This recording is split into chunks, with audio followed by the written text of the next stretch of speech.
salaamaaleykum amati nañu mbégte ak kontaante del si waat ak yéen ci émission bi nu mel saa su dimanche jotee nag ci waxtu wi dañu ci faral di dalal ay boromi xam-xam waxtaanee xëy na lépp loo xam ne laal na réew mi bitim réew ndax lu ñu munti wax it mën nañu wax ni Sénégalais mu ngi fu nekk partout dans le monde kon léeg-léeg dañuy waxtaanee actualité biir réew mi biti réew mi tey ñu am mbégte bu yaatu dalal monsieur Abba Mbaye nekk directeur de la santé et de l'action sociale de la ville de Dakar ñu fas yéene waxtaanee lépp lu soxal lëkkaloo gi nga xam ne xëy na nemmeeku nañu ko ci xujja politique yi laata lool ñu bàyyi la monsieur Mbaye nga nuyoog jamono ji ñëpp ñi nga xam ne ñu ngi ñuy suivre ci plateforme ADK.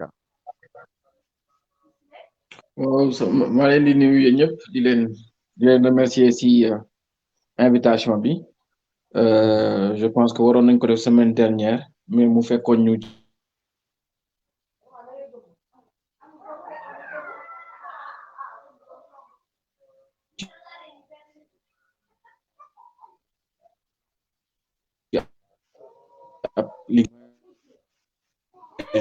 vraiment bokk na ci satisfaction engagement bi ñu am ak Khalifa de voir des jeunes aussi engagés aussi dynamiques et qui portent le combat de Khalifa comme tout un chacun donc vraiment c'est un plaisir pour moi bokk ci panel bi tey pour am waxtaan bi ak yi. balaa ñoo dugg ci waxtaan bi boo ñu doon expliquer fonction bi nga xam ne moom nga gàddu tey muy directeur de la santé et de l'action sociale de la ville de Dakar xëy na yan éclaircissement nga ci indil ñi nga xam ne ñu ngi dégg xëy na poste de responsabilité boobu te xamuñu. waaw ville de Dakar man maa ngi fa yor lu ñuy wax DAS en fait ñi koy woowee direction de l'action sanitaire et des services aux personnes maanaam ñun ñoo yor lépp luy politique de santé ak politique sociale ville de Dakar su ma mënee wax mën naa ni que c'est l'une des directions les plus importantes parce que ville de Dakar bu ñu koy construire li tax Dakar nekk ville bu mu nekk le levier santé daf ci nekk lu gën a am solo parce que bokk na ci compétence transfert yi benn mais xam ngeen ne Mamadou Diop bu muy ñëw ville de Dakar dafa jóge woon ministère de la santé donc moom dafa teel a am conscience que ville bu mel ni Dakar dafa war a liggéey bu am solo ci wàllu santé loolu moo indi woon ñu tabax centre de santé yi xamoon ngeen fi Nabil Choucair Gaspard Camara Philippe Maguilène Senghor centre de santé de Ouakam tey Dakar commune d'arrondissement boo dem Sicap Saint-Louis lépp am na benn commune d'arrondissement loolu nag Mamadou Diop moo xalaatoon Pape Diop ñëw continuer ko Khalifa Sall ñëw continuer ko ba Dakar entre les hôpitaux et les populations il y a tout un tissu de postes de santé et de centres de santé et loolu moo joxoon compétence sanitaire nekk ci gën a am doole ci ville de Dakar parce que rien que suñu budget avant acte 3 on était un peu à presque 4 milliards par an on avait des médecins on avait des chirurgiens on avait tout un personnel mais malheureusement acte 3 de la décentralisation dafa décider que compétence santé dafay aller aux communes puisque les communes d'arrondissement sont devenues des communes de plein exercice donc tous les centres de santé sont gérés directement au niveau des communes loolu moo amputé un peu suñu compétence sanitaire compétence sociale bi nag xam ngeen une mairie impartition sociale moom moo indi woon au départ ville de Dakar doon def action yu bëri moo tax ci affaire caisse d'avance ngeen doon déglu wàllu ceeb ak dugub bu njëkk ba ville de Dakar dafa daan jënd lu bëri di ko dimbali néew di doole ji ak ay yére ak yu demee noonu moom moo dem ba léegi ba indi convention ñoom ak hôpitaux yi muy les prises en charge moom moo indi secours Tabaski indi secours Pâques parce que les choses ont beaucoup évolué maintenant donc c'était une direction les plus importantes de la ville de Dakar mais tey acte 3 de la décentralisation daf ko wàññi lu bëri puisqu'on ne gère plus les centres de santé mais grosso modo ñoo yor lépp yu wàllu politique santé ak social bu ville de Dakar. jërëjëf monsieur Mbaye leeral yi am na ci solo lool xam naa aussi daanu dikk ci kanam tuuti ci wàllu wér-gu-yaram ndax mënuñu la dalal te duñu ci àddu ak Covid beeg ni mu doxee ci réew mi. alors ñu ngi waxtaanee joxe loxo gi nga xam ne xëy na ñu féetee ci xujja politique gi jamono ji ñu ngi nemmeeku ne ñu ngi koy joxante loxo muy roofo wala dugalante xëy na expression bu ñu mënta jëfandikoo ak i tamit yan jeexital la mën a jur ci réew mi xëy na li ñuy njëkk a laajte mooy est-ce que selon vous da nga jàpp ne vision la ñu bokk wala combat la ñu bokk ci joxante loxo bi nga xam ne ñu ngi koy joxante loxo.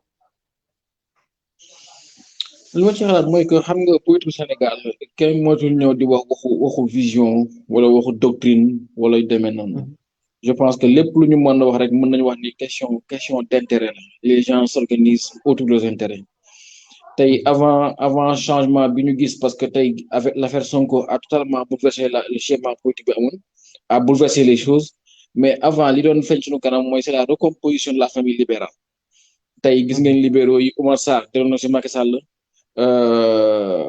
Idrissa Seck dellu na si Macky Sall Abdoulaye Wade ak doomam ñëpp xam nañ ni que bi Abdoulaye Wade demee Guinée ci élection présidentielle c'était pour négocier avec le président Macky Sall. Donc, on était en train d'assister à une recomposition de la famille libérale. Parce que les libéraux ne veulent pas faire le même chose que les socialistes. Les libéraux, ils ont compris une chose, que le pouvoir, mieux vaut l'avoir que le perdre. Et de en parlant de Tanor, en parlant de Nias, que c'est une génération qui a tout perdu à cause de ses égaux. Le Parti socialiste a perdu le pouvoir à cause de ses divisions. Et aujourd'hui, les libéraux n'ont pas envie de perdre le pouvoir à cause de leurs divisions. Donc, quoi qu'il advienne, ils étaient dans une logique de s'entendre et de travailler entre eux pour garder le pouvoir au maximum possible.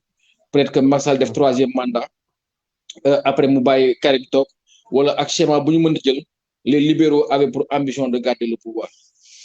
Alors qu'à côté, vous avez vu la gauche qui est totalement disloquée. Amna tamit lu xew dembo lu nga xamantene dañ koy bayyi xel moy que parti socialiste ak PIT dañu réunion tok na ñom ñu ngi benno bokk yaakar ba légui mais war ngeen remarquer ni pour la première fois des forces de gauche tok waxtaan bëgg bokk benn identité ci biir benn bokk yaakar parce que la gauche au sein de benn bokk yaakar n'a jamais travaillé à se distinguer. Aujourd'hui que le PIT et le Parti socialiste se réunissent, ça veut dire qu'ils commencent déjà à se préparer à l'avenir.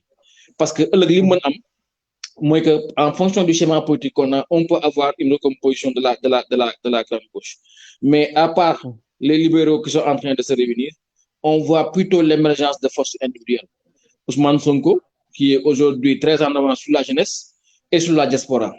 Mais qui a une élection présidentielle, c'est une type très intéressante parce qu'il tient déjà à bastion yu am doole. Parce que élection présidentielle, aujourd'hui, on peut dire qu'au Sénégal, si on peut dire que Idi tient Thiès, Khalifa tient Dakar, Ousmane Sonko tient le Sud, Macky a encore la même mise sur le Sine et sur le Fouta. Donc, quelque part, si nous avons une partition forcée, aujourd'hui, Ousmane Sonko a une carte qui est sur la table. À part Ousmane Sonko, on a des forces qui sont là, aussi nous revendiquer. Au-delà, le fait que nous avons il faut que Khalifa Sall retrouve ses droits civiques, ils revendiquent aussi que le parrainage n'existe plus. C'est-à-dire qu'ils aient eux aussi la possibilité d'être candidats. C'est Bougane Gueye Dany, c'est Cheikh Bamba Dièye, c'est Abdoul Mbaye, c'est Malick Gakou, c'est tous ces partis qui ne sont pas très importants aujourd'hui dans l'échiquier politique, mais qui sont des gens connus et qui vont avoir leur carte à jouer ou en tout cas leur mot à dire. En tout cas, actuellement, tout ce qu'on peut dire, c'est qu'on a une recomposition de la famille libérale qui se passe sous nos yeux et que demain, vous devez appeler les locales, si Khalifa Sall retrouve ses droits civiques, aujourd'hui, on ne peut pas s'empêcher de penser qu'il sera urgent pour faire face au bloc de Sonko et au bloc de la famille libérale que la gauche se réunisse. Donc, on est dans une situation de recomposition politique générale qui fait qu'aujourd'hui, on ne peut pas dire avoir une position tranchée en disant que l'IMO ou l'I. Mais il y a des mutations qui sont en cours et qui seront intéressantes à analyser au lendemain des élections locales. Donc, là, nous voici une composition politique. En tout cas, nous, du côté de Khalifa, il faut qu'on s'organise, il faut qu'on se tue, il faut qu'on travaille parce qu'on a un bon candidat, mais il y a vraiment du travail à faire parce que tout n'est pas encore gagné.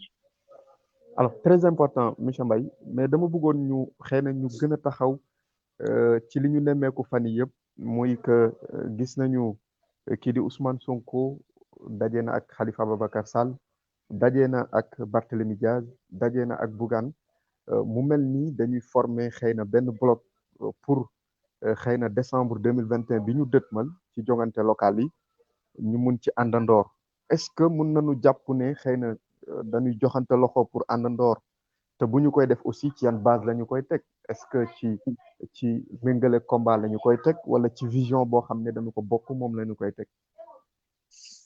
Mais intérêt bi ñu koy teg camarade mooy que actuellement poñ bi ñu am ci Macky mosuñu ko am. Aujourd'hui, pour la première fois, on a réussi à inverser le rapport de force face à Macky Sall. Maintenant, ça, il faut le concrétiser. Il faut le concrétiser. Xam nga élection locale, moi, j'ai déjà été candidat à des élections locales. Élection locale, li gën a am solo, et c'est primordial, moi, c'est avoir une même coalition, une même liste. Ça facilite le travail. C'est un peu ce qui s'est passé en 2009. En 2009, quand l'opposition a réussi à s'organiser, on a remporté les grandes villes. Mais cette fois-ci, si on n'est pas organisé, si on n'a pas une même coalition, on risque de perdre beaucoup de villes qu'on aurait pu gagner. Donc, pour moi, la coalition est vitale pour l'élection locale.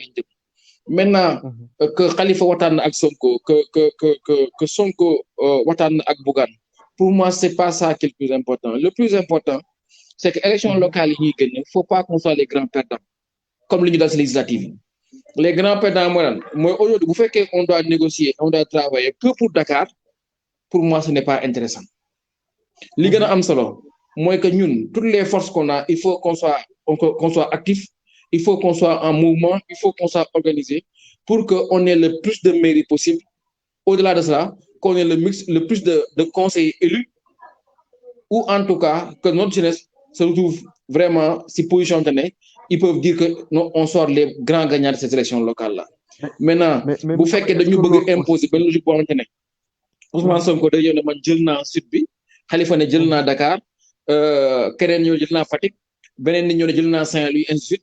Je pense qu'on va être dans le même schéma des élections locales des législatives passées mooy que booy xool kan mooy les grands perdants da nga naan taxaw Sénégal mooy les grands perdants parce que ñun on a une force politique mais à chaque fois les gens l'utilisent comme escalier pour jàll fi ñu war jàll. Donc actuellement on n'est pas en train de travailler pour les ambitions de qui que ce soit de Massamba ou de Mademba. Le plus important c'est que bu ñu génnee ci élection locale yi que taxaw Sénégal soit le plus grand gagnant et que bu ñu nee grand gagnant c'est pas seulement de gagner Dakar wala de gagner quelques communes à Dakar c'est de gagner d'avoir le maximum de communes mais aussi d'avoir le maximum d'élus locaux. Et je pense que c'est à cela qu'on doit travailler, c'est à ça qu'on doit se concentrer. Maintenant, ce que les élus, ce que les leaders sont en train de faire, voilà, politique rapport d'intérêt. Chacun se voit, chacun discute. Mais au bout du bout, qu'on a fait, selon vous, c'est normal. C'est tout à fait normal parce qu'on va vers des coalitions pour les locales. Bon, actuellement, l'opposition, ils ne sont pas en train de mettre en place une coalition électorale, ils sont en train de mettre en place une plateforme de lutte politique. C'est ça qu'ils sont en train de mettre en place. Maintenant, une fois qu'on sera aux élections locales, mais les gens vont discuter pour que nous menions dans l'intérêt de tout un chacun. Alors, si je vous dis, M. Mbaye, donc, combat, là, nous beaucoup, mais beaucoup de vision, beaucoup de différencier les deux. Combat, moi, l'intérêt général, moi, nous beaucoup. Bagne également, Wadi Sek, qui est troisième mandat.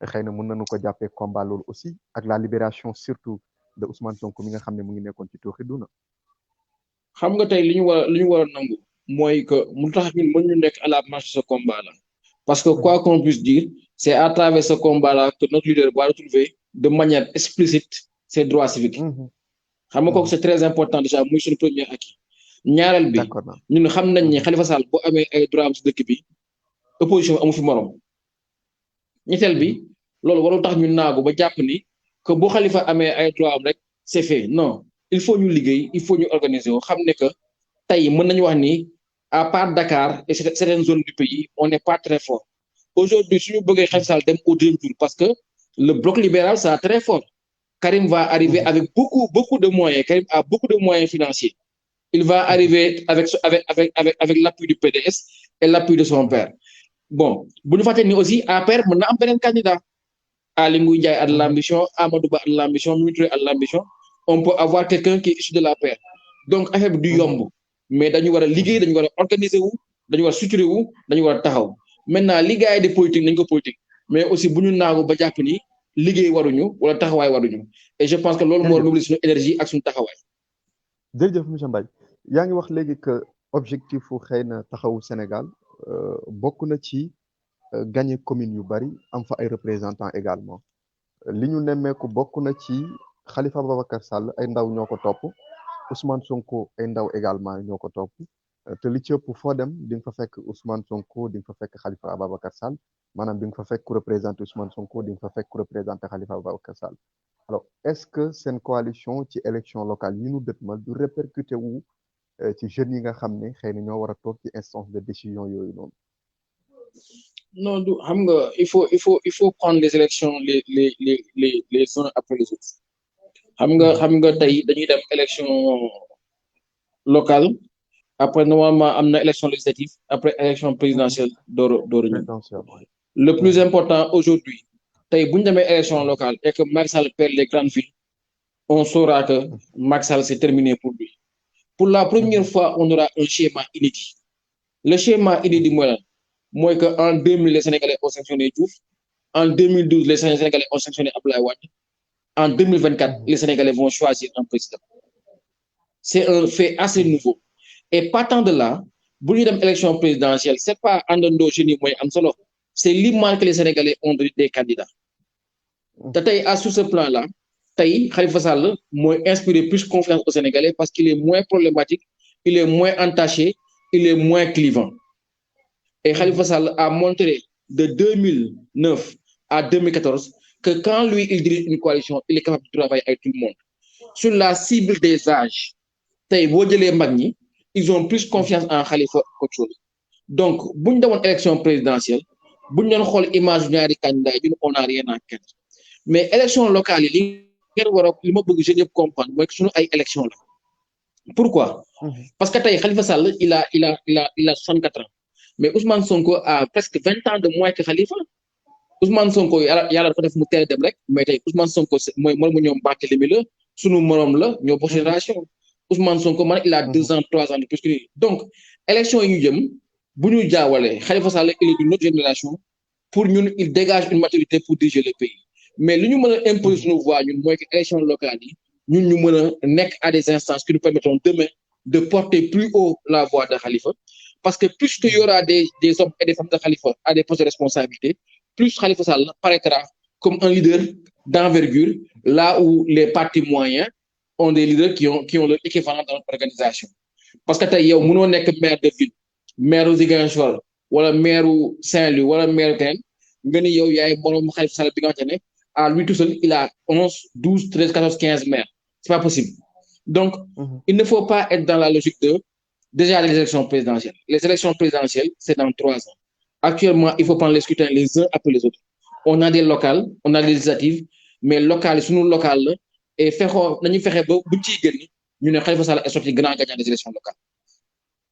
Donc, su ma la déggee bu baax jeunesse su Khalifa Ababacar Sall ñoom ñoo toll ci jamono yi xëy na liggéey ba gagné terrain bi pour mën a xàllal Khalifa Ababacar Sall yóbbu ko ci fi nga xam ne fa la ñu bëgg mu dem. Man li ma gëm mooy que Khalifa Sall doole bi mu am wala bi mu mën a créer amul benn parti opposition bu ko mën créer amul. Parce que tey xool leen exemple la ñu jox élection législative ces derniers jours. L'apparition de Sonko également ces derniers jours. Oui, mais vous savez, les Sénégalais sont très lucides quand il s'agit de voter. Je vais vous donner un exemple. L'élection législative est passée. Déthié Fall et Bamba Dièye, ils sont de Saint-Louis. La coalition a fait 8000 voix à Saint-Louis, là où Benno Bokk Yakaar en faisait 40 et quelques mille. 8000 voix seulement. Alors que Déthié Fall et Bamba Dièye, ils sont députés. Ils sont devenus députés comment? Avec les 300 000 voix de Dakar. Donc, ça veut dire que nous, si on ne sait pas nous positionner, les gens vont utiliser nos positionnements pour avancer, pour gagner. Il nous appartient à nous d'être intelligents, d'être structurés, d'être organisés. Et faire l'unité, nous gagnons gagner. En commençant par Dakar qu'on gère, mais aussi en essayant de gagner la maximum de collectivité. Taï, Sonko, il a une dynamique, mais élection locale, élection nawetan, c'est-à-dire élection gox par gox, c'est 550 élections. Et aujourd'hui, vous devez essayer de je pense qu'ils ont des leaders qui ne sont pas plus représentés que nos leaders. Maintenant, ce n'est pas parce qu'aujourd'hui qu'ils ont le vent en poupe qu'ils peuvent nous diriger ou qu'ils peuvent nous imposer quoi que ce soit. Pour liguer, pour nous accompagner, pour que, comme nous l'avons dit, Manko au Sénégal, avec le maximum de conseils et le maximum de maires des élections locales. Jërëjëf. Alors, am loo xam ne aussi xëy na dinañu ci taxaw tuuti mooy détermination Khalifa Ababacar Sall ci xeex pour démocratie réew mi nemmeeku nañu ko ci affaire Sonko beeg yi nu mel mais est-ce que jàppuloo ni xëy na taxawaay bi nga xam ne Khalifa Ababacar Sall taxaw na ko ci mbiru Sonko bi xëy na bu ko opposition yëpp taxawee woon ci ba mu nekkee ci ndungu sin est-ce que ku noonu le président Macky Sall xëy na dina yegg seeg kii di Ousmane Sonko fii ba ñuy wax naanu suñu démocratie dafa delluwaat ginnaaw maanaam jàppalante bi nga xam ne xëy na moom lañ doon xaar ci ñoom.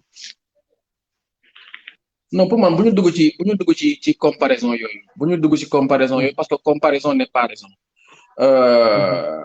Khalifa Sall dafa tolloon benn période bu nga xamante ne aujourd'hui man je connais des Sénégalais matures responsables qui me disaient que bàyyi leen Macky mu am 2e mandat ñu jox dëkk bi Khalifa donc C'était une période où les choses n'étaient pas encore arrivées à maturité. Le problème Sonko est arrivé à un moment où les Sénégalais n'en pouvaient plus de Macky Sall. xool leen rek Abdoulaye Wade il a été élu en 2000. En 2009, 9 ans après, Abdoulaye Wade perd l'ensemble des villes du Sénégal, l'ensemble des grandes villes. Donc, quand on atteint ce cycle de 9 ans-là, je pense que le peuple arrive à saturation. Il est important de se battre pour la limitation des mandats. Parce que on voit que dans ce pays-là, avoir 2 mandats de 5 ans, ça suffit largement. Mais Macky a été élu en 2012. Aujourd'hui, on est en 2021. Donc, on a fait encore 9 ans. Donc, on a atteint le degré de saturation des populations. Donc, Macky non seulement n'a pas gagné les élections, mais depuis 2014, on n'a pas eu des élections régulières et transparentes dans ce pays-là. Amuñu local yu jaar yoon, amuñu présidentiel bu jaar yoon. Donc, les gens ont besoin d'exploser et chance Ousmane Sonko. Mais on ne va pas être là à comparer ce qui est écrit. Li gën a am solo mooy concentrons-nous sur nos forces. Ce combat-là, peut-être que mën ngeen jàpp ni oui, su gaa yi tawoon comme noonu lañ am. Mais c'est ça, yàlla moo ko defee nii.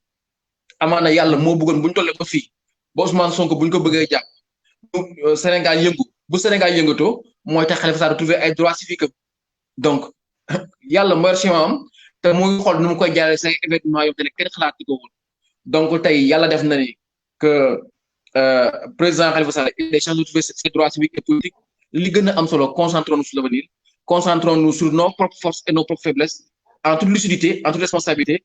Et bu ñu fi nekk di xool Sonko wala di xool keneen nañuy xool ñun la ñu mënee avancer nan la ñu mën a gagner parce que si on reste concentré sur Sonko demain quand Karim va arriver ici en force avec ses moyens on sera encore beaucoup plus perturbé. Donc pour nous ce qui est important c'est d'avoir une stratégie, de nous organiser, de nous structurer, d'être solidaires et d'avancer. Et je pense que loolu mooy urgence bi pas d'être là di xool kii moo def lii wala kan moo def lii. Le passé c'est le passé. Aujourd'hui on a retrouvé notre droit civique, essayons de voir comment gagner la présidentielle et je pense que c'est ça qui doit nous mobiliser. jërëjëf alors mën nañu wax ne l'opinion publique compte beaucoup en matière de politique donc xëy na askan wi yëpp wala ñi ci ëpp dañu jàpp ne liñ naan wure ba dem na kan yëf yi jeex na te yaa ngi ko junj léegi am na ñoo xam ne xëy na tuddaguñu leen te ñu bokk ci xujje politique yi ku ci mel ni Karim Wade ñëwagul donc am na ñeneen ñoo xam ne également waneeguñu seen bopp est-ce que fii xeex bi toll nekkul le début au lieu de dire que ne wure bi dem na kan jamono ji non xam nga moo tax ma lay wax ni il est important que ku nekk concentré sur ses forces et ku nekk dem liggéey parce que fii 2024 il y aura beaucoup de choses qui vont se passer y compris au sein de la paix, y compris au sein du PDS, au sein de la famille libérale. Qu'est-ce qui va se passer si Karim revient? Qu'est-ce que Omar Sarr et tout ça vont faire? Qu'est-ce qui va se passer si Macky décide de choisir un autre candidat pour l'appuyer? Qu'est-ce qui va se passer si Ali Ndiaye et tout ça reviennent? Donc, qu'est-ce qui va se passer si Amadou Ba est le candidat de Macky et qu'il perd Dakar? Donc, beaucoup de choses peuvent se passer. Moi, fi mu toll nii may wax ni que li gën a am solo mooy liggéey quoi li gën a am solo mooy organiser wu mooy structurer wu. On peut pas continuer comme ça avoir une équipe politique wala on est un parti politique on a une organisation. C'est ça pour moi les urgences pour taxawu Sénégal. C'est de nous organiser, c'est de nous structurer et de commencer le travail. Loolu moo gën a am solo que di nekk di concentrer sur leen rien n'est encore fait. Il se passera beaucoup de choses, y compris dans la relation avec le Parti socialiste, y compris dans le positionnement de Khalifa par rapport au local, y compris de comment on va faire pour garder Dakar. Beaucoup de choses vont se passer, mais du yomb rien n'est gagné, il va falloir se battre et s'organiser. Et je pense que loolu moo ñu gën a war a yitteel fi mu toll nii. alors yaa ngi tudd léegi ki nga xam ne mooy Aly Ngouille Ndiaye wala boo xëy na ñi nga xam ne dañu jógee APR ak yi nu mel est-ce que seenu delsi da nga jàpp ne xëy na le président Macky Sall dina ci soutenir kenn si jamono boo xam ne sax li ñu leen doon tuumaal ne moo tax ñu dàq leen bokk na ci am ay ambition ngir yegg ci magistrature suprême bi est-ce que xëy na ñooñu mënuñu ñëw dolleeku ci xujja politique yi surtout ku ci mel ni Abdoulaye Boun Dionne ku ci mel ni Aminata Touré également.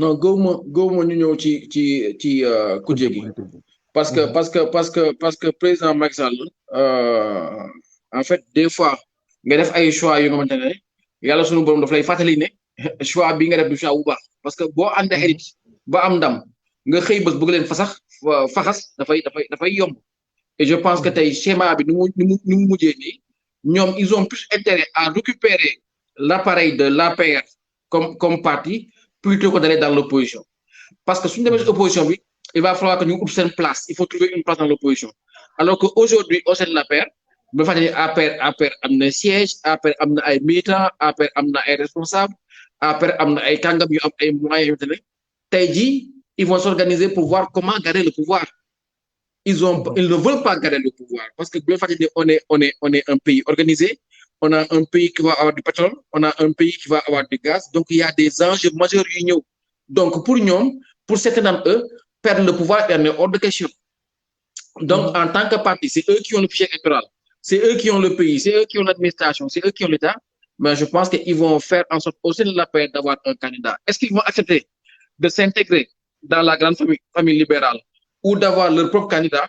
Ça, c'est aussi une grande question qui va se poser. Et je pense que lolo beaucoup na ci li nga xamantene muy ñew ci changement yi motax mel la d'ici 2024 beaucoup de choses vont se passer en commençant par le dénouement des élections locales. Je donne le cas de Mimi Touré. Tay bu démé nek candidat Kaolack et qu'elle perd mais elle est reléguée politiquement si Amadou Ba est candidat à Dakar et qu'il perd il est relégué politiquement si ABC va à Saint-Louis et qu'il perd il est relégué politiquement donc en fonction des élections à venir en fonction des échéances à venir les rebondissements vont se faire motax mel d'ici 2024 beaucoup de choses vont se passer motax li gëna am solo moy na ku nek defal sa togay defal sa organisation parce qu'il y aura des combats à mener et il ne faudra pas sortir perdant ces combats-là. Alors, l'opinion publique compte en politique. Teni ëpp ci askan wi xeyna dañu japp né wala bok lool moy seeni cadeau sax ni ki di Ousmane Sonko mom moy leader de l'opposition. Est-ce que da ngeen di partager idée bobu ak ñom wala est-ce que da ngeen koy bañ et puis bu ngeen ko bañé également ci yan base ngeen ko tek? Non, moi je ne suis pas dans ces considérations-là. Li wor bo wor ma la moy que il faut reconnaître à Ousmane Sonko son mérite. Bi ci ñëk moy que Ousmane Sonko est arrivé 3e élection présidentielle avec plus de 700 000 voix. C'est incroyable. Les gens Ousmane Sonko en 2017, il passe député à l'Assemblée au plus fort reste. 2 ans après, il devient le 3e homme fort politiquement du pays. Certains vont me dire que oui, parce que Khalifa n'était pas là, parce que Sonko n'était pas là. Mais il a battu campagne, il a porté un discours, il a su convaincre les Sénégalais et presque 1 million de Sénégalais ont voté pour lui. Je pense que ça, il faut lui reconnaître. Amna ñu néwon ni bu ñu génné élection présidentielle, il va perdre beaucoup de sa force, de sa puissance politique. Mais je pense que kérok biñ ko jappé, woné ni que c'est au-delà xéxu Sénégalais.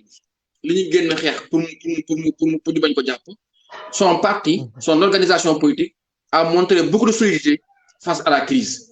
Et ça montre qu'aujourd'hui, Ousmane Sonko est devenu, le PASTEF est devenu un parti important dans l'échiquier politique, est devenu même un parti incontournable dans l'échiquier politique.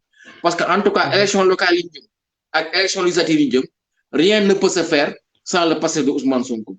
Je pense que l'on connaît dans quoi il après, bu loi d'amnistie bi jallé Khalifa am ay droit Karim am ay droit ñepp nek fi ku nek am ses droits on ira à des élections où les Sénégalais vont choisir un candidat comme je l'ai dit vont élire un président et là on sera la faute de chacun il y aura une recomposition politique qui va se faire mais pour l'instant Ousmane Sonko est incontournable à défaut de pouvoir reconnaître le leader de l'opposition moi je dirais qu'aujourd'hui Ousmane Sonko est incontournable dans le champ politique.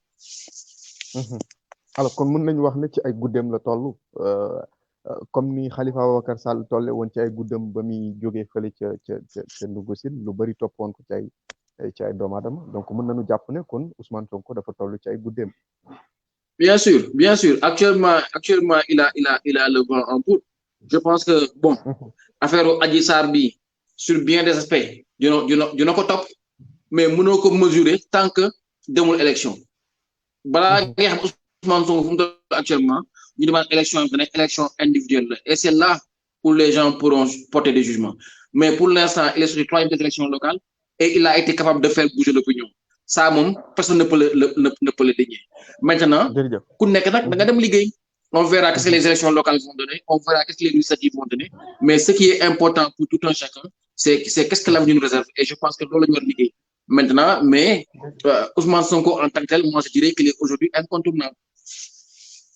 jërëjëf monsieur Mbaye wax nga léegi ne mën nañu xaar ki nga xam ne moom mooy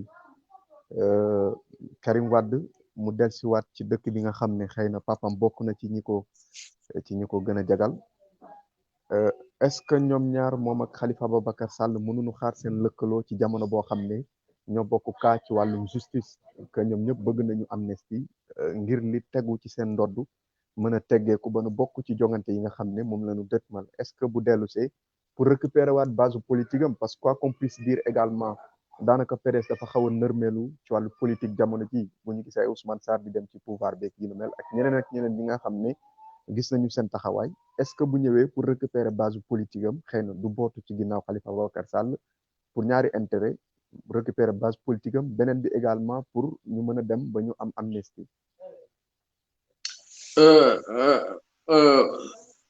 Karim Wade buy dëgg Sénégal buy ñëw Sénégal dugg Sénégal balaa mu fiy ñëw mooy day fekk mu téye amnistie loxoom ba pare donc Karim Wade bu fiy ñëw day fekk mu téye amnistie ba pare door wàcc si dëkk bi beneen bi mooy tant que Abdoulaye Wade est en vie le PDS est en vie PDS Abdoulaye Wade du keneen c'est Abdoulaye Wade moo am conscience tant que Abdoulaye Wade est en vie et ici au Sénégal PDS du am beneen leader bu dul Abdoulaye Wade wala Karim Wade maintenant nag Karim Wade moi je vous le dis ici Karim Wade est quelqu'un qui a énormément de moyens financiers énormément et bés bu wàccee fii facilement il va récupérer le PDS facilement il va récupérer l'appareil du PDS et facilement il va se déployer politiquement donc Karim Wade bu ñëwee du boot si ginnaaw kenn day xàll yoonam dem yoonam maintenant est-ce que daañu mën ànd ci local yi wala ci législative yi c'est une question de négociation mais PDS ni ma leen xamee l'ambition de Karim Wade c'est de diriger ce pays là xaatul leneen et bu ñëwee fii il va foncer tout droit pour essayer non pas de boot ci ginnaaw kenn mais pour essayer jéem a fay bësu Sonko wala jéem a imposer ci kaw Sonko donc boo moytul Karim bu ñëwee fu léegi élection présidentielle on aura un combat à trois Sonko Karim Khalifa maintenant celui bi mu perte déjà base politique bi mu perte déjà nan nga jàpp ne xëy na mun na ko def ba récupérer base politique boobu noonu au Sénégal. base politique PDS Karim perte ko le PDS est là mais simplement ñoom ils ont fait le choix de pas avoir d'autres candidats ay ñoom Babacar Gueye Omar Sarr tout ça. Quand je vais te dire une chose quand Karim Wade sera là avec ses milliards ku mu woo nga wuyu ko. ku mu woo nga wuyu ko parce que li ñuy wuti si Macky muy xaalis Karim am na ko ñoom ñëpp Karim mën na leen jël leen fay du mois te du ko wàññi dara donc si Karim Wade vient ici c'est pas pour rien que Macky a négocié que Karim dem toogi Qatar c'est pour que Karim Wade xaalis bi mu yor ak force financière bi mu yor bu bañ ko wàcce si dëkk bi mais s'il a son amnistie et qu'il débarque ici il viendra avec le quotient du PDS avec l'appui de son père et ses moyens financiers donc on aura un combat à trois entre Karim Khalifa Sonko maintenant ñun l'important pour nous moo tax ma leen wax sànq bàyyi leen xel ci réunion bi am entre PS ak PIT parce que pour la première fois on voit les forces de gauche commencer à réfléchir gauche donc demain il sera urgent et impérieux pour Khalifa pour se renforcer de réunir toute la gauche à défaut d'avoir avec lui des pans entiers du Parti socialiste je pense que loolu bokk na ci liggéey yu ñu war a def donc ñii di rejeter Parti socialiste ak leen sànni xeer man d'accord ma ci en tout cas autour de Khalifa il faudra un bloc très fort pour faire face au bloc libéral de Karim pour faire face au bloc de l'APR qui peut venir avec un candidat républicain pour faire face à Ousmane Sonko en sa force de frappe sur la jeunesse sur la diaspora et les bases qu'il a déjà consolidées dans tout le sud du pays donc xeex bi du yomb il faut arrêter de penser que ce sera facile wala kii peut non je pense que ñun li ñu amee laaj na liggéey laaj na yokk laaj na taxawaay laaj na organisation donc dañuy concentrer wu suñu liggéey boobu te xam ne affaire bi du yomb y aura un vrai combat politique qui va se mener dans ce pays là beaucoup de choses vont se passer. alors est-ce que parti socialiste mu ngi nekk xëy na ñaari pàcc ba léegi comme ni ko xëy na jeunesse bi di woowee parti socialiste des valeurs ak l'autre parti socialiste est-ce que mu ngi am ñaari pàcc yooyu ba ndégg ni non xam nga parti socialiste dafa nekk dafa am déjà benn parti socialiste bi nga xamante ne mu ngi toog et bi ñuy tourné ak Khalifa Sall on a touché ça du ma ne le parti socialiste dama naan le peuple socialiste il y a des socialistes qui sont partout qui sont dans les maisons qui sont dans les foyers qui sont dans les villages qui sont dans les régions et qui ne demandent qu'à avoir un leader socialiste candidat le jour où Khalifa sera candidat ils voteront Khalifa parce que leur père était socialiste parce que leur mère était socialiste parce que leur grand-parent était socialiste ñooñu ku leen yëkkati am nga dara ñaareel bi mooy gis nga beaucoup de choses vont se passer après le local parce que tey actuellement le PS a 40 et quelques maires et 3 présidents du conseil départemental si on va à des élections locales comme niñ dem nii le PS perdra beaucoup de maires et de présidents du conseil départemental mais qu'est-ce qui va se passer les gens vont se rendre compte qu'au PS il y a que 3 personnes qui ont des postes Alioune Ndoye Aminata Mbengue Serigne Mbaye Thiam et quelques PCA ñoom Mambouna en tout matuñu 10 mais qu'est-ce qui va se passer mais il y a beaucoup de responsables ils veulent que Khalifa soit candidat et le jour où ils auront en face cette fausse politique-là ils vont tous faire mouvement vers Khalifa et ce jour-là il faudra prêt à s'organiser pour avoir un candidat de la gauche ou un candidat du parti socialiste ou des socialistes réunifiés je pense que ça c'est des choses qui peuvent arriver en tout cas war nañ ko bàyyi xel te xam ni que on aura en face de nous des blocs hyper lourds et pour aider notre candidat il nous faudra aussi construire un bloc hyper lourd je pense que loolu mooy réalité et pour dellusiwaat cette question il faut demain non pas réfléchir en tant que socialiste des valeurs ou de socialiste de la maison du parti il faudra faire en sorte que la gauche et les socialistes réunifiés aient un bon candidat. merci si loolu laa bëggoon ñëw mooy question bi ma bëggoon laajte ci jamono recomposition bi ñuy wax est-ce que jotu aussi ces deux partis socialistes se réunissent afin de tirer par exemple une conclusion définitive pour pouvoir quand même ñu jiital kenn koo xam ne xëy na dina leen mën a yóbbu fi ñu bëgg a dem. man li ma gëm mooy que ça va venir loolu bokk na si li nga xamante ne man si sama jàngal politique jàpp naa dina ñëw mais pour mu ñëw pour mu am il va falloir que le bloc de Benno Bokk Yaakaar explose te Benno va exploser avec après les législatives su ngeen gisee Macky Sall opposition ah. ma ne mu explosé ku nekk dellu fa nga jógee woon nga bëgg a wax.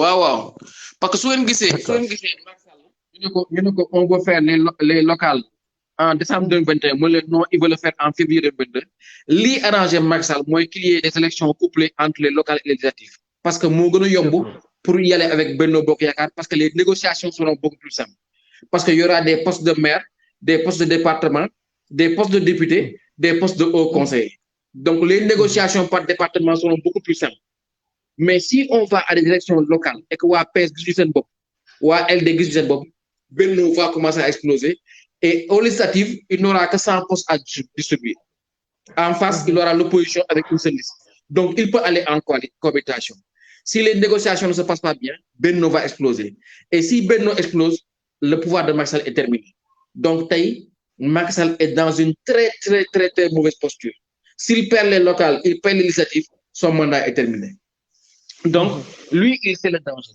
maintenant ñun li ñu war def mooy fexe ba échéance bu ñëw rek ñu am ci ndam suñu amee ndam ci local yi mais lépp luy beddeeku parti socialiste rek daf ñuy fekk si te ñoom ñu beddeeku fekk si ñu moo gën a yomb si ñun wala moo gën a oyof si ñun ñu dem di fekk jiwaat parti socialiste parce que boobaa dañuy imposer ay négociations alors que ñoom bu ñu beddeekoo ñu fekk ñun ñoo leen di imposer benn logique mooy que le candidat c'est Khalifa Sall et on se met tous ensemble derrière lui pour en faire le 5e président du Sénégal.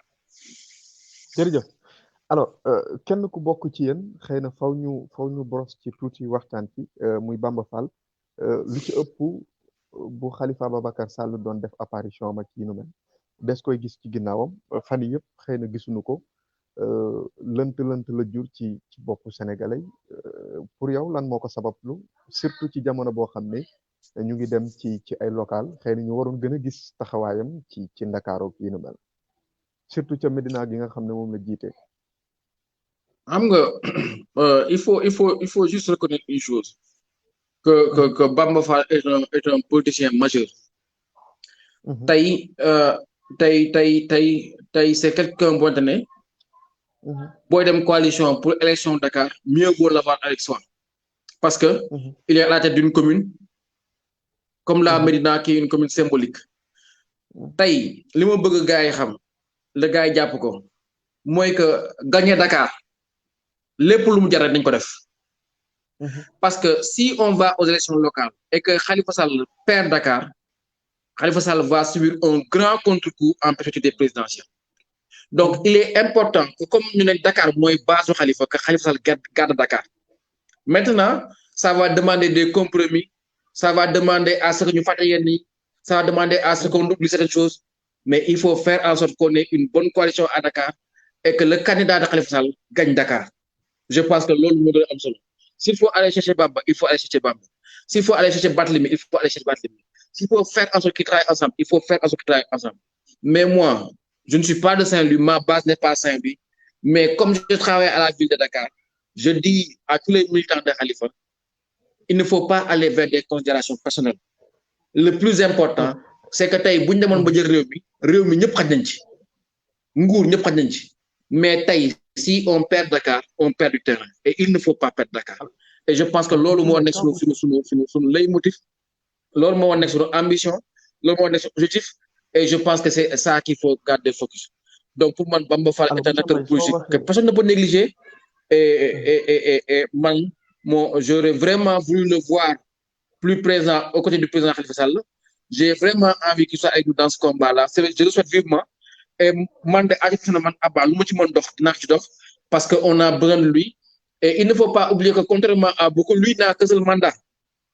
Bamba n'a pas fait 2 mandats, Bamba a fait 1 mandat. Donc aussi, il faut, pour moi, c'est quelqu'un qu'il faut aller chercher. Il doit être avec nous. Et je pense que lolo, on a créé parce que l'Igue n'a pas solo. Moi, je Khalifa Téwad Dakar. Alors, si quand vous dites aller chercher Bamba, cela veut dire qu'il est disparu. Est-ce que dafa am lu xew ba tax xeyna ken gisatu ko ki nu mel? Xam nga kérok biñuy recevoir Ousmane Sonko gis nañ fa Pala Samb gis nañ fa Cheikh Gueye gis nañ fa Barthélémy Dias mais xam nga gisuñu Bamba. Donc si on va à des élections locales on a besoin de garder notre truc.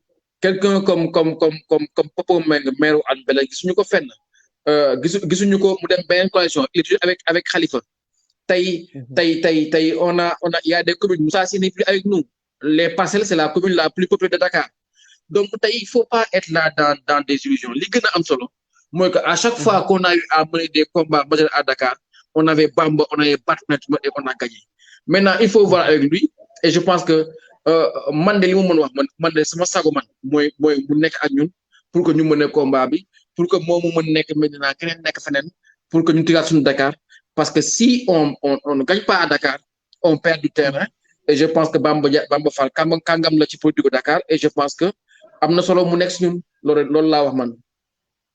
Jërëjëf xam naa ne question bi duñ ci mën a suuf bu baax parce que xëy na peut-être amuñu ci éclaircissement yi ñu ci bëggoon. Alors est-ce que aussi taxawaayu Barthélémy Dias ci loolu lan la war a doon moom dafa bëgg briguer nga xam ne moom bopp moomeelu Dakar taxawaayam ci organiser waat parti social bu Dakar ci boppam lan la war a doon. man nga répéter question dégguma ko.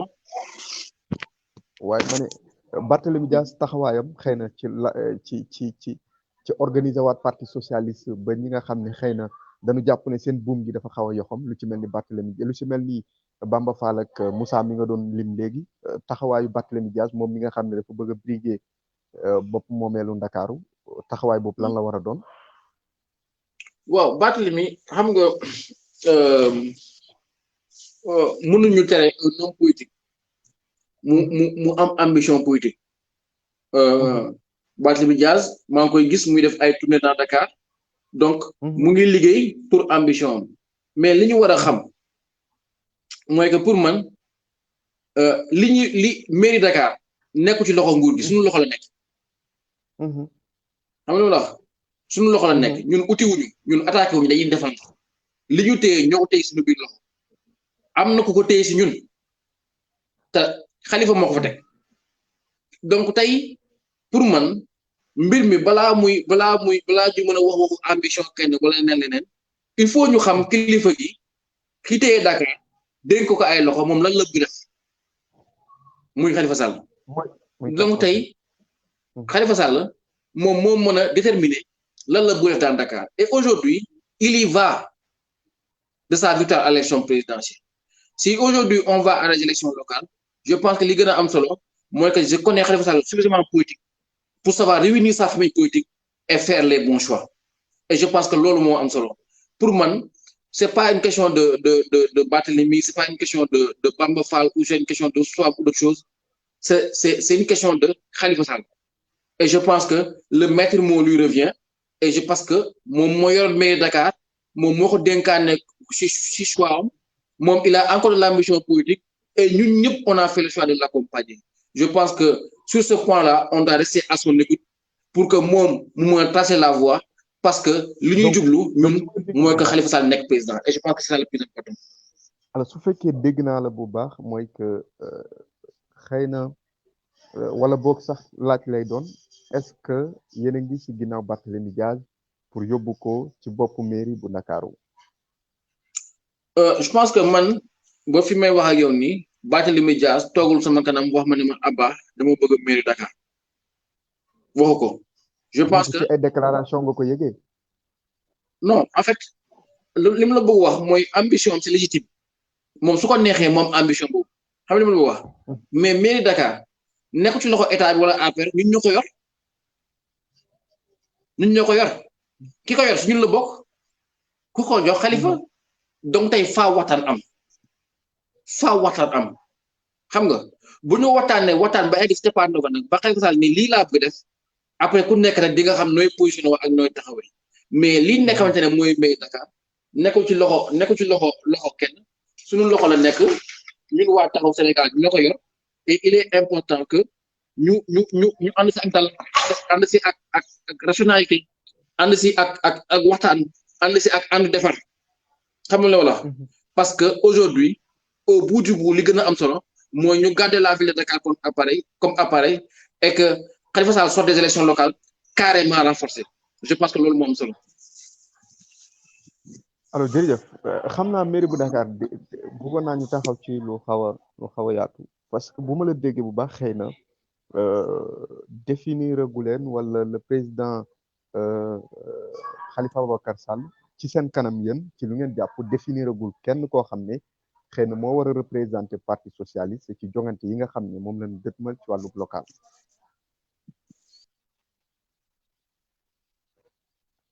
oh ñu ngi jégalu bu baax monsieur Mbaye su fekkee mën nga ñëwaat monsieur Mbaye su fekkee mën nga ñëwaat.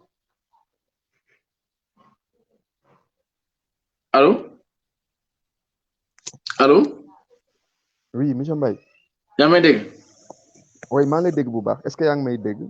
waaw dégg naa la waaw mani. oui. toogaguñu fenn waxtaane fa mbiru candidature wala mbiru élection locale bay egg ci Dakar donc kenn musagul waxtaan ci loolu en matière collective kenn musi si toog def ko débat et je pense que loolu mooy li nga xamante ne moom laa ci mën a wax parce que man tooguma foo waxtaan nañu fa mbiru Dakar mais li ma gën a am solo aussi li ma gën a amal yite mooy que il faudrait pas que aussi que à chaque fois lu xew rek mu mel ni Dakar rek moo fi am il y a pas que Dakar il y a des gens qui sont hors de Dakar et qui ont l'ambition et qui méritent d'être aidés, qui méritent d'être soutenus, qui méritent d'être accompagnés. Je pense que la question, c'est pas simplement que Dakar ou de Barthélemy ou d'autres choses. C'est une question de force politique, c'est une question de Taho Dakar, de Taho Sénégal, et il faudrait que quand on sort des élections locales, que Taho Sénégal sorte gagnant. Maintenant, libre à tout chacun d'avoir des ambitions, mais des ambitions, tout le monde en a.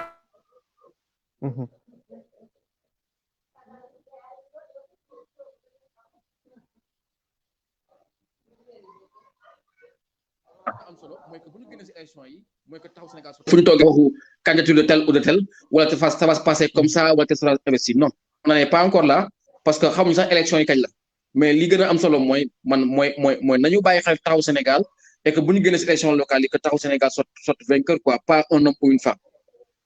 jërëjëf daan waxtaanee lu soxal actualité boo xam ne xëy na xew na tey kii di Déthié Fall crée sa propre chapelle politique on peut l'appeler comme ça en jargon journalistique alors mu ngi ko dippee parti républicain pour le progrès diisoo ak askan wi jot nañu ko ci ngoon ci déclaration bi nga xam ne def na ko d'abord votre propre appréciation.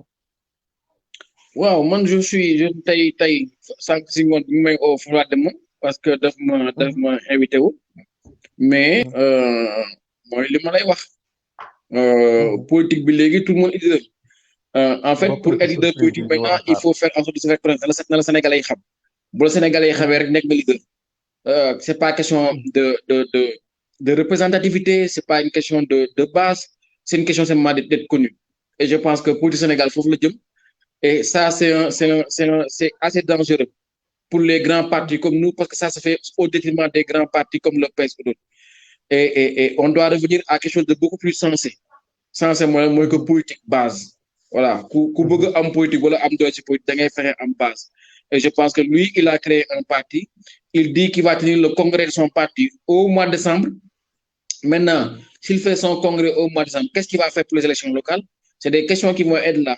Moo tax man leen li ñu war a liggéey pour que parce que lui il a un parti Sonko a un parti d'autres ont des partis et chacun va essayer de se battre tout le monde va aller se battre li gën a am solo ñun tamit il faut aller nous battre parce que ce sera pas simple le terrain politique est devenu compliqué il faut que chacun aille se battre pour que élection locale yi bu jeexee nga génn ci ak ndam et je pense que li gën a am solo mooy ñun suñu biir nañu xeex en tant que Sénégal renforcer nos bases nous préparer pour que élection locale ñu génn ci. Maintenant, quant à l'avenir de Déthié, l'avenir nous le dira. Et surtout, il a des enjeux, des échéances importantes pour les élections locales à venir.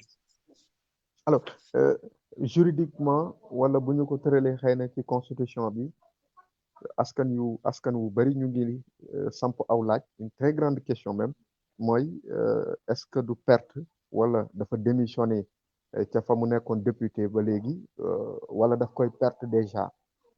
Lan moo si nekk xëy na sa élément de réponse par rapport ak loolu. Wow, en fait, Déthié Fall est arrivé à l'Assemblée non pas sous la bannière d'un parti. Le cas du député Issa Sall, il est arrivé à l'Assemblée avec la bannière du PUR, qui est un parti.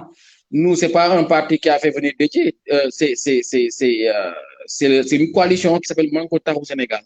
Et cette coalition-là, moo def liste. Et quand on a fait la liste, on n'a pas fait la liste en disant que c'est une liste de Rewmi, de trucs ou pas. Dans ce cas-là, Idrissa Seck devait renoncer à ses députés parce que Idrissa Seck a quitté notre coalition pour aller dans la coalition présidentielle. Donc, Déthié Fall est arrivé avec le Manko Taxawu Sénégal et tant que ci discours am dégg ngeen ne moom nee na musul laa sale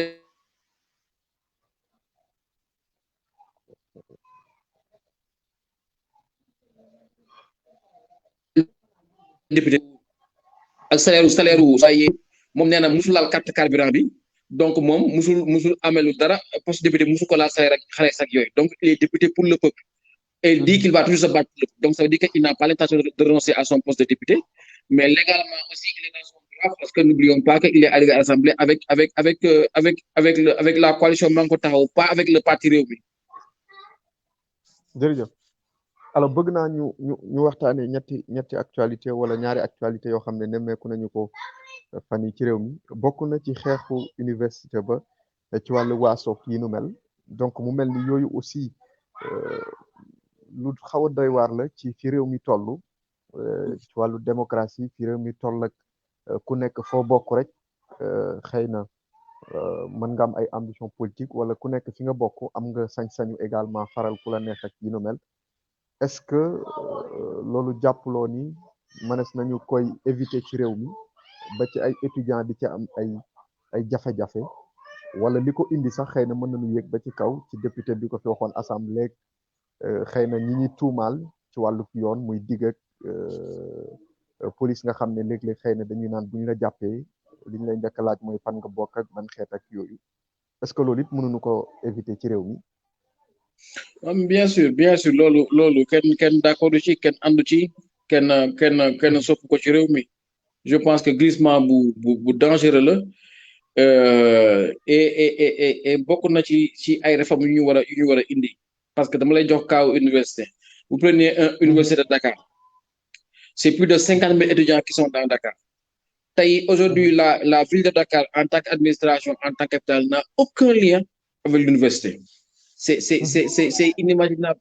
Dis-toi bien que bu ñu demoon élection locale étudiants université yëpp inscrire Fann Point Amitié ñoom ñooy fal maire Fann Point Amitié.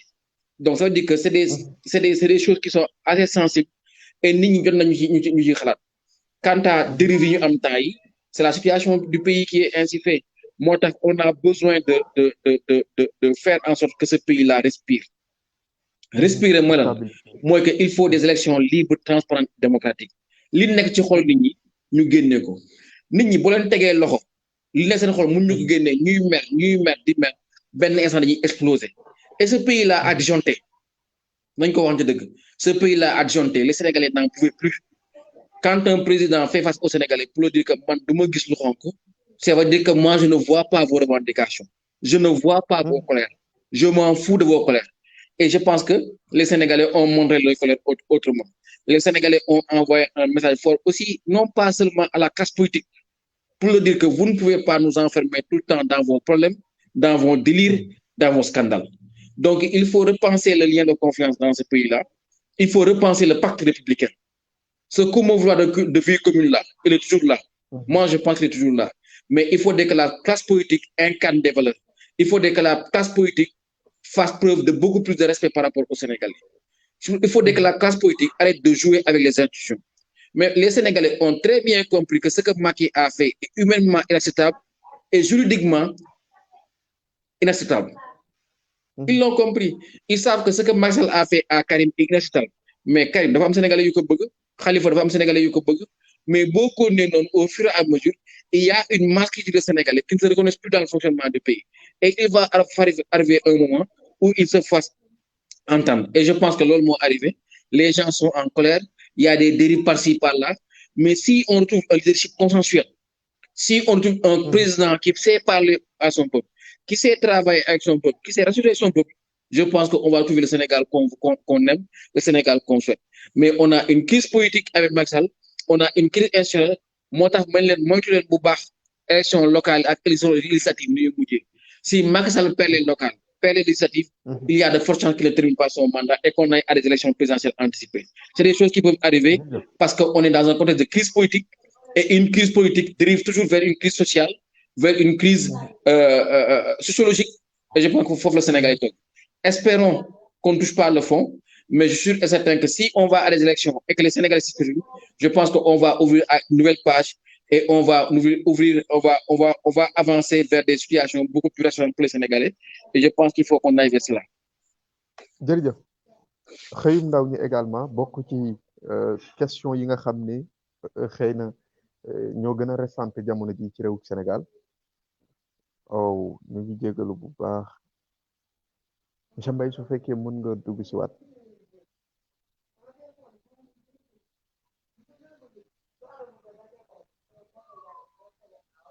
xëyu ndaw yi jërëjëf waaye xëyu ndaw ñi dafa bokk ci question yi nga xam ne ñoo gën a récente jamono ji ci réewu Sénégal alors taxawaayu ndaw ñi wala boog sax ñu bëri dañu naan le président de la République a saisi le message de la jeunesse selon vous est-ce que jàpp nga ne il a saisi le message de la jeunesse est-ce que wàllu koppar dong moo mën a régler jafe-jafe ndaw ñi fi ñu toll nii. D'abord, c'est pas un message de la jeunesse, c'est un message de tous les Sénégalais. C'est tout le peuple sénégalais qui est fatigué, que ce soit adultes, hommes, femmes, jeunes adultes. C'est la gouvernance de Macky Sall qui a atteint ses limites. Et je pense que s'il dit qu'il a compris, il doit avoir compris tout cela.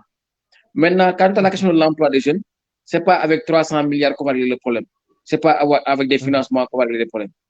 Avec Abdou Diouf, on a eu la délégation à la réinsertion et à l'emploi. On a eu la convention État-employeur.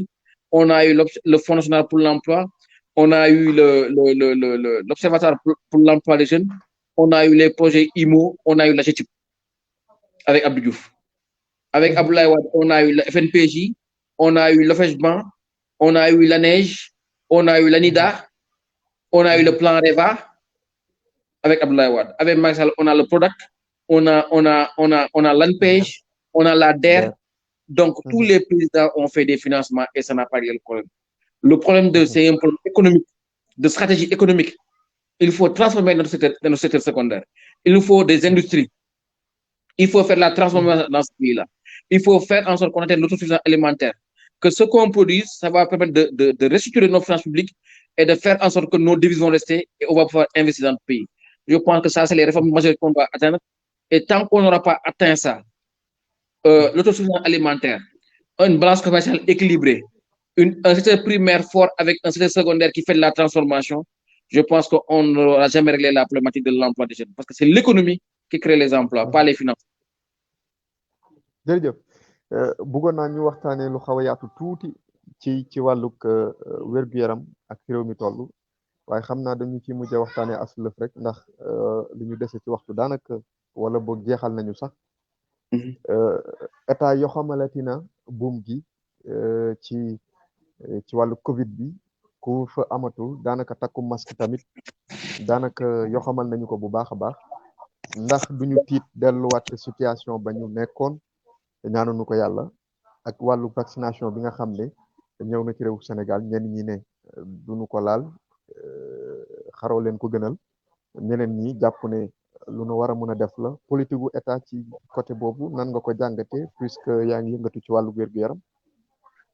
waaw lu ma ragal la parce que variant bi bees bi ñëw variant britannique bi ak le variant sud-africain ñoo gën a violent li ñu amoon parce que dégg ngeen actuellement France ñoom ñu ngi dem troisième confinement troisième épidémie la ñu am carrément parce que tey actuellement dans beaucoup de départements les urgences sont saturées ce variant là est beaucoup plus contagieux et beaucoup plus violent que yi ñu am moo tax ngeen gis réew mi léegi ku am ñu ñaan corona ñi dee ci corona bi rek ay 2-3 jours la ñuy def ñu dee je pense que loolu lu ma ragal mais lii dalal xel yi dans tous les pays